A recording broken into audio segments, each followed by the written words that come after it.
Good evening. 6 more Palestinians died of hunger in Gaza yesterday, among them children. The names won't make headlines in London or Washington, but in Cairo, this suffering is not ignored. At a time when international paralysis leaves Gaza choking under siege, Egypt is not watching from the sidelines, it is acting. In what is now the largest humanitarian operation since the start of the war, over 100 tons of Egyptian fuel have reached Gaza's desperate hospitals and bakeries alongside food, medicine, and baby formula. 9 Egyptian military aircraft dropped aid to areas even truck couldn't reach. More than 4,000 tons of life-saving supplies have been delivered in just 1 week. This is not charity, this is duty.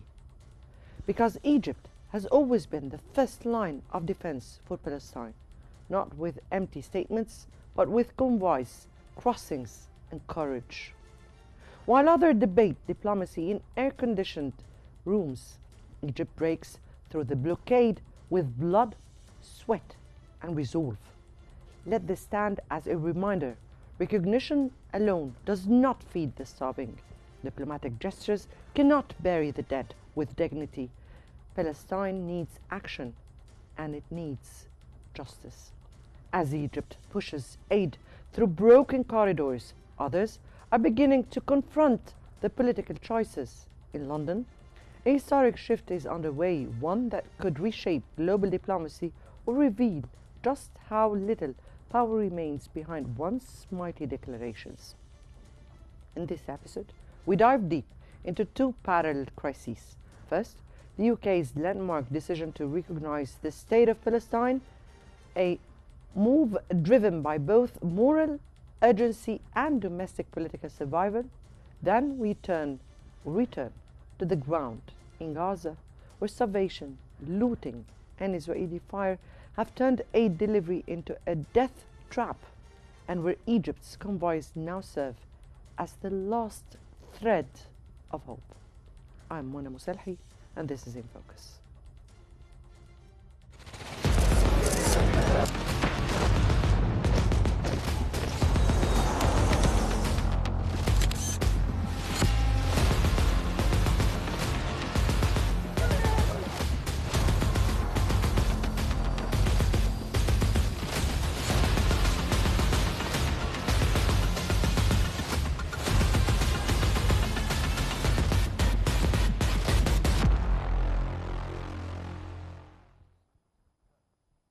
The Financial Times call it a moral, tactical, and political gamble. Prime Minister Keir Starmer's pledge to recognize the State of Palestine by September 2025, unless Israel agrees to a ceasefire and halts settlement activity, marks a seismic break from UK foreign policy tradition. The move comes amid growing humanitarian outrage, political pressure within the Labour Party, and the rise of new left-wing rivals like Corbyn and Sultana. While Starmer says this is about justice and reviving the two-state solution, critics accuse him of playing a diplomatic card too early, with too little impact, and of alienating Israel and the United States without securing anything meaningful for Palestinians.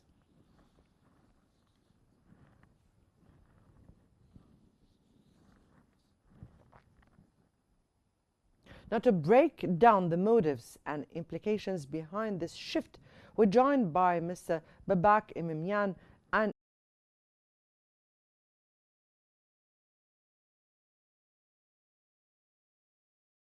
welcome to In Focus. Let me here start by asking you, how do you interpret Starmer's decision to recognize Palestine at this moment, more as a diplomatic signal or a political survival move?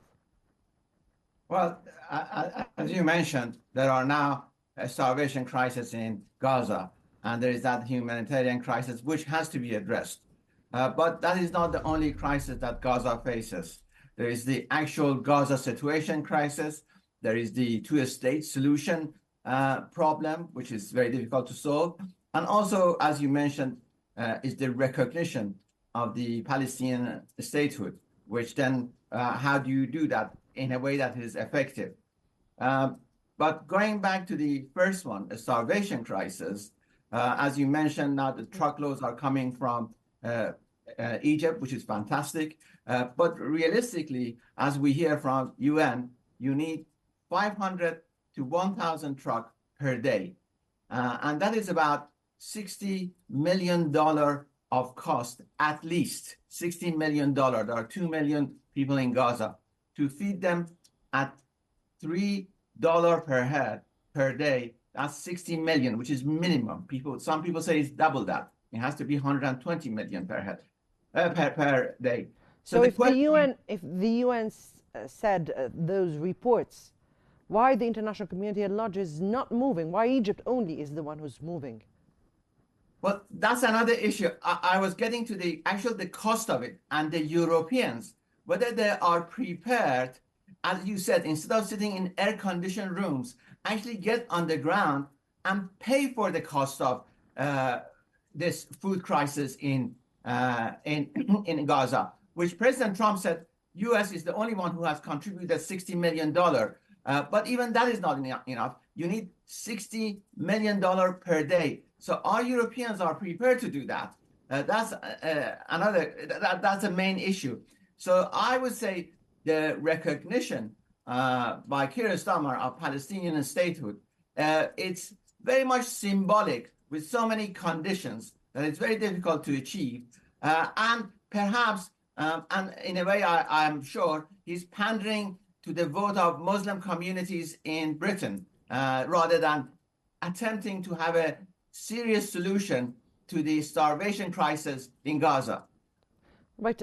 As you said, respectively, that the UK previously conditioned recognition on a peace deal. Now it's essentially warning to Israel. What are the strategic risks of this pivot?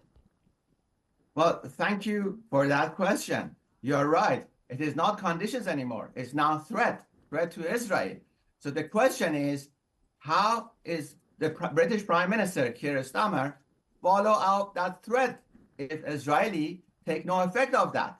Is he going to declare war on Israel now? This is the natural follow-up to a threat. If it's not done, it'll be sanctions, and later on, declaring war on Israel.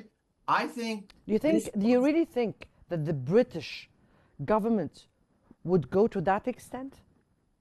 I'm just saying, when a policy, it is not thought through properly, that's what you will end up. Nobody would take it seriously. You can't just, again, I go back to what you said, sitting in air-conditioned rooms and making statements. You have to be on the ground and actually prepared to pay the cost of resolution. Conflict resolution has a huge cost. Unless you are prepared to pay for it, both financially, emotionally, and actually getting involved in it physically, there is no point just to making statements. Well, Israel has responded with fury, the US with indifference. Has Britain truly lost its leverage in the Middle East? It's not only Britain, it's the whole Europe. The Europe has lost its grip on geopolitics. It's been for a long time. Since the collapse of Soviet Unions, they have lost the purpose. The only thing they concentrated on for a while was globalization, but they never got involved in conflict resolution anywhere in the world. As we see recently, they were never involved in Thailand and Cambodia, Rwanda, Congo, Gaza, and they can't even resolve a European war, the Ukraine war themselves.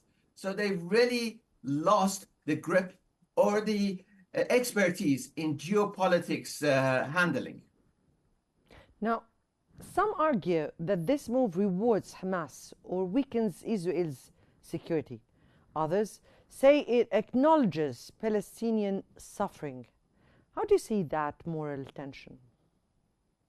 Well, in my opinion, Hamas is a terrorist organization backed by Iran regime, and Iran regime is the source of all the terrorism, mayhem, conflicts, disasters in the Middle East. That's what I see. And the sooner the Palestinians in Gaza distance themselves from Iran regime and Gaza is better for them. And I know majority of them want to do that. But then when a gangster regime gets hold of a nation or a location, it's very difficult to get rid of them. So they need outside help. And that's why we need to help the people of Gaza to get rid of this gangster regime. You mean they can unite with into a Palestinian body, a whole Palestinian body? Who? You mean the Hamas or the Palestinian or the Hamas? Hamas, if it joins the Palestinian authority or the Palestinian body, then it would be better for the nation, for the Palestinian nation, right? Well, Hamas knows nothing but holding arms, holding a gun. They know nothing but that. They are not about economic development. Right. And if you think.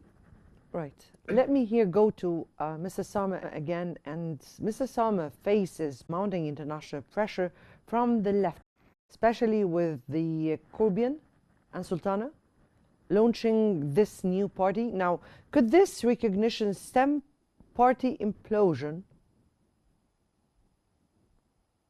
Is it a question to me? Is this to me? Yes, definitely. Yes. Well, if you look at it, we've had in Europe lots of Muslim migration in the last 40 years. And the left of politics in Europe, people like Jeremy Corbyn, which is far left of politics, or Green parties, have been a great host to the Muslim communities.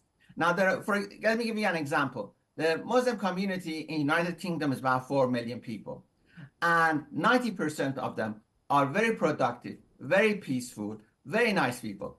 There is that about 100,000, which makes about 5% of the whole Muslim community. They are radicalized. And these are the people who actually cause all the problems and give bad names to the Muslims.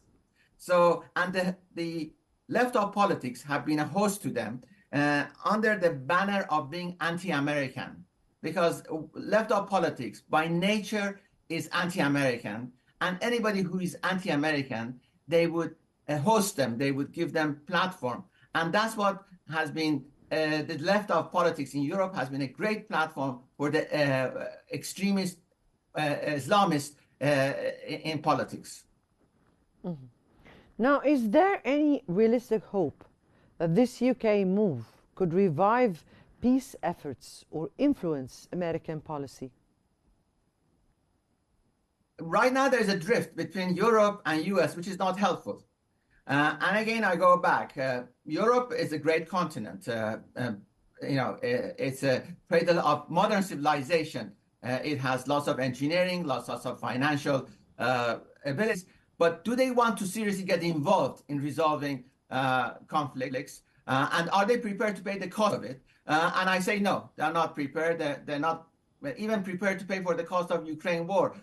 Only recently they are starting to pay for the full cost of the Ukraine war. Previous to that, they were pushing the Americans to pay for most of the cost. Right. Other reports, like the one of the Financial Times, notes that this may be a symbolic gesture with no practical impact in a region ruled by facts on the ground. Does symbolism still matter?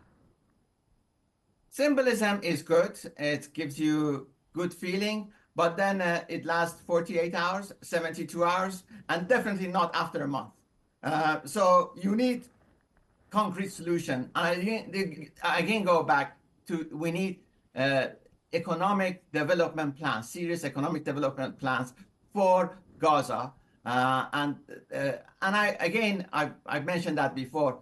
I think the Palestinian diaspora, who are very successful, can play a major role in economic development of Gaza. But I don't hear anything from them anywhere. Thank you, Mr. Imamian, for your valuable insights. And Back to our episode. As Britain plays its diplomatic card, the real cost may lie not in geopolitics, but in the unraveling of domestic consensus and the widening chasm between Western capitals and Tel Aviv. While Britain debates recognition and moral symbolism, Gaza bleeds. Starvation is not a metaphor, it's real. It's spreading, and it's killing. At aid trucks in hospital corridors and in the arms of mothers with no milk to give. And still, Egypt delivers.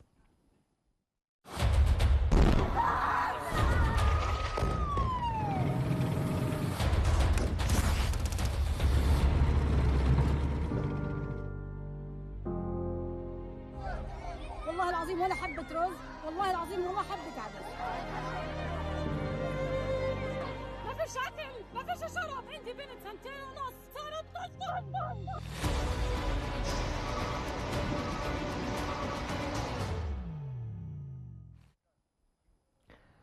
As reported by Reuters, Egypt has launched the largest humanitarian operation in Gaza since the war began, crossing red lines others want. Over 100 tons of diesel, thousands of tons of food and medicine, and 9 Egyptian military aircraft airdropping life-saving aid have defined a new phase in Cairo's commitment, while the Gaza Humanitarian Foundation, a US-Israeli-backed mechanism, funnels aid through militarized choke points. Egyptian convoys are reaching where few dare, and still death toll rise. The Palestinian Red Crescent, Doctors Without Borders, the UN and Oxfam have all condemned the system as deliberately dysfunctional, calling it a form of collective punishment. The numbers speak. Over 1,400 Palestinians have died trying to access food since May, many of them children.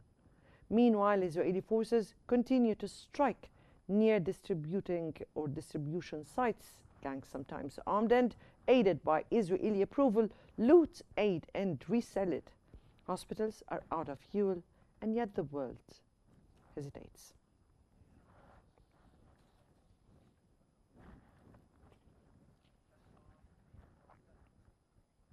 To help us unpack this grim reality, we are joined by Mr. Khaled Dawood, managing editor at Al Ahram Weekly, who has closely followed Egypt's humanitarian leadership and the international failures in Gaza.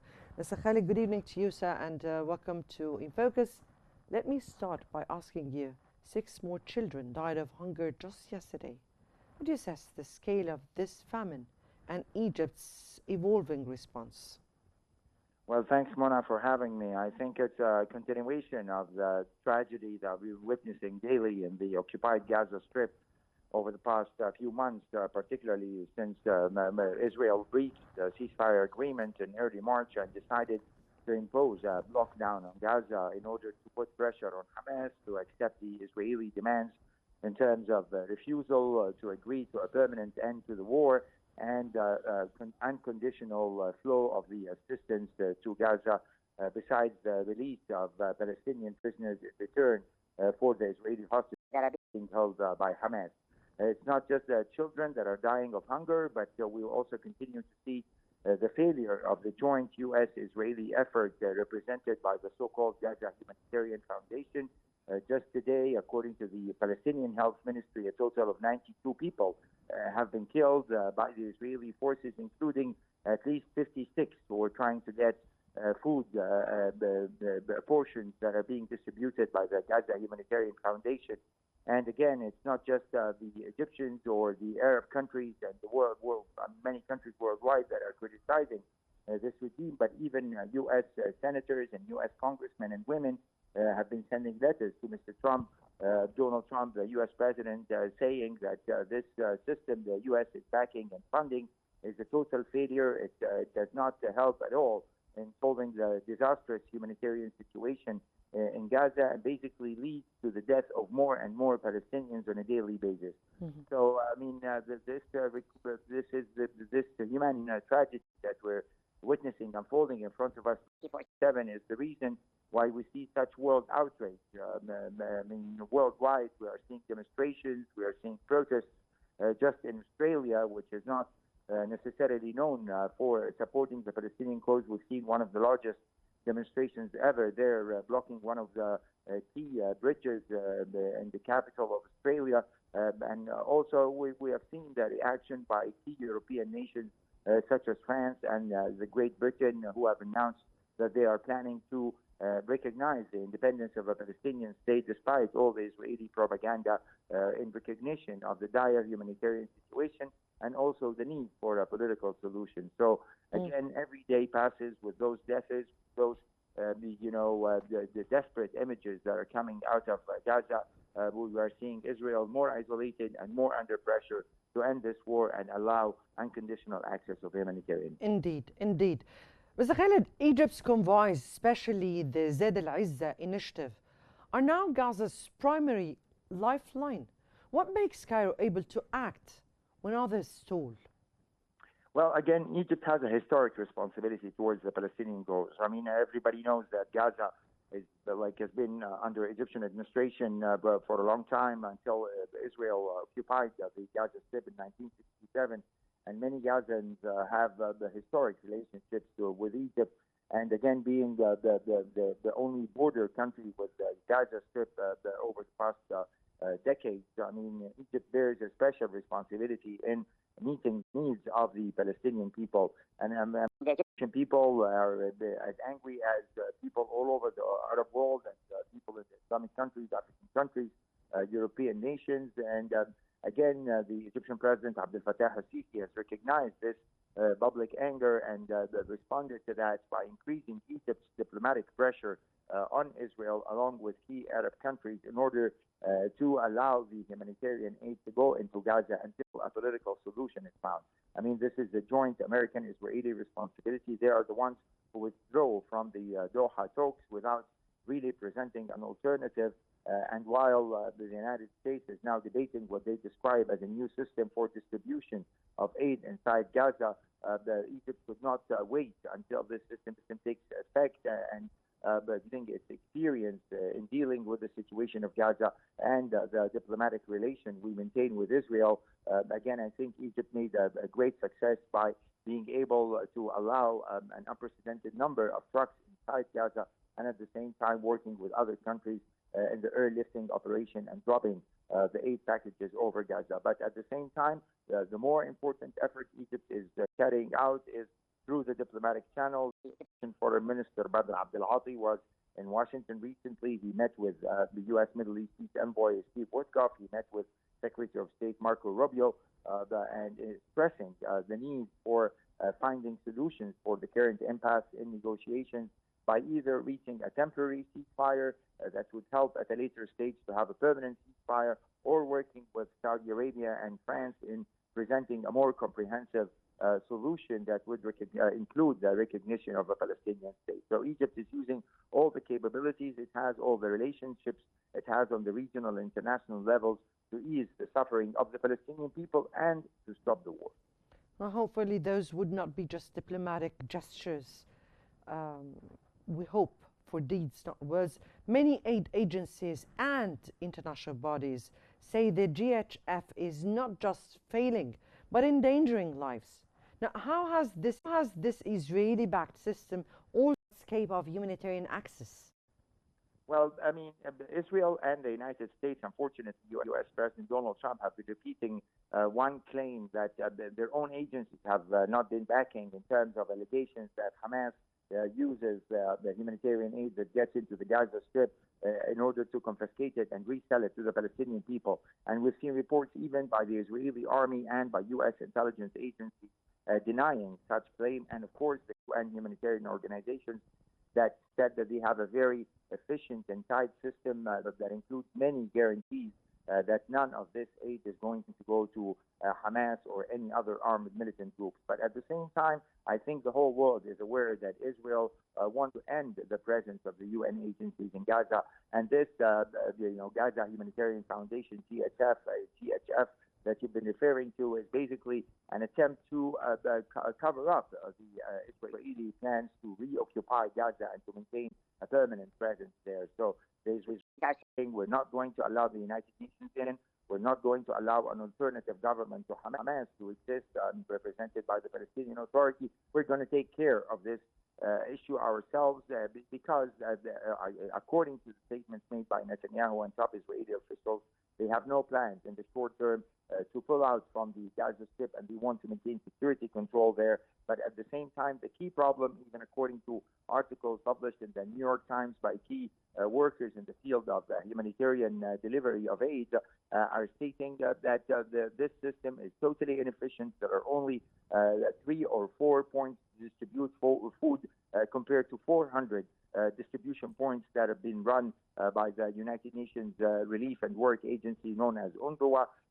Also, Palestinians are in great danger while trying to reach those the rare posts run by the Gaza Humanitarian Foundation. They have to walk through Israeli military positions, and the result is what we see every day, represented by the mass killing of the Palestinians. So obviously this operation has been going on now for over 3 months, since May, and we can see that it did not help at all in solving the hunger that's widespread inside the Gaza Strip, and did not prevent this horrific images, which Mr. Trump himself said that no one can deny.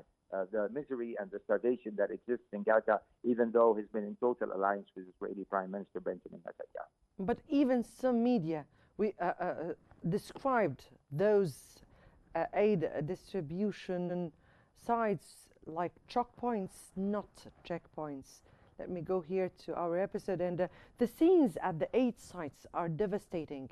Stampedes, looting, even gang warfare. How much of this disorder do you attribute to the vacuum created by Israeli policies? The Israelis and the Israeli government in particular, is not sparing any effort to force the Palestinian people to leave the Gaza Strip, to make their lives there totally miserable in a manner that would help in carrying out the extremist plans of ministers like Ben Gvir and Smotrich, and I think Netanyahu himself, for this so-called voluntary deportation of Palestinians from Gaza. So again, I don't think it's a coincidence. It's a very determined plan by the Israeli side, and we can always hear from the Israeli ministers themselves that they plan to maintain security control over Gaza, and at the same time work with other countries that I think are going to be a very few number of countries, if ever, that would accept the deportation of Palestinians. And so far, we haven't seen any major development on this level, and we even hear from U.S. President Donald Trump that he's not insisting on his so-called plan to turn Gaza into a Rivera of the Middle East. So again, this is all, I guess, points of pressure that the Israelis are trying to put on Hamas in order to give in to its demands, particularly issues like disarming, agreeing to deporting the key leaders of Hamas to other countries. But at the same time, there are some intense negotiations due to this world anger by the entire world population in order to bring an end to this war and at least start with easing the humanitarian crisis inside the Gaza Strip. Right, Mr. Khaled, finally here, and I have only 1.5 minutes left for me. With the West debating recognition and conditional diplomacy, is Egypt now carrying the true moral weight of the region?